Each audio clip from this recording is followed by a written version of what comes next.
Hi, I'm Melissa Clark from the dining section. Do you want to serve your Valentine something chocolatey, luscious, and creamy?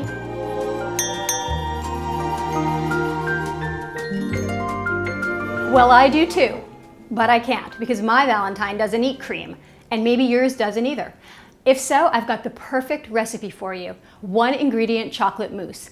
No cream, no butter, just luscious.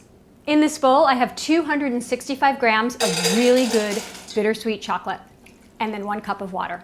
This recipe was developed by Hervé Thys, who's a French molecular gastronomer. And he developed a technique where you melt bittersweet chocolate in water and then you whip it until it's frothy and mousse-like and tastes purely of chocolate. So you might have noticed that there was a white powdery substance on the chocolate. That's called bloom. It's harmless. It's just the crystallization of the sugars in the chocolate, and it will disappear once you melt it. Normally, you want to keep chocolate and water separate because if you add a few drops of water to melting chocolate, the chocolate will seize up. It'll turn solid. But because we're using so much water, we're able to melt the chocolate in the water and it will be perfectly smooth.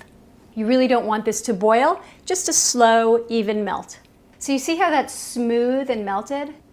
That's what you're looking for. So now what I'm going to do is put this immediately into a bowl that's sitting in a bowl of ice. So it's called an ice bath. And now all I'm going to do is whisk the heck out of it. Whisking is what introduces the air into the chocolate mixture, and that's what makes it light and fluffy. This is probably going to take between 3 to 5 minutes, which doesn't sound long, but you will feel it in your bicep. I am already feeling it in my bicep.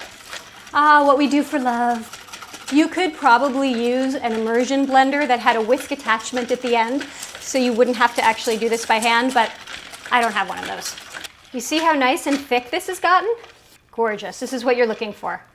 You know, when it looks like mousse. At this point, you could serve it right away, or you could make this in advance, store it in the fridge. It actually keeps for at least 5 days. You might have to re-whip it right before serving, but it's pretty stable. And now I'm going to put my own little spin on this dish. I'm going to add just a few grains of fleur de sel right on the top, because chocolate and salt is a match made in heaven. You know, like you and your Valentine.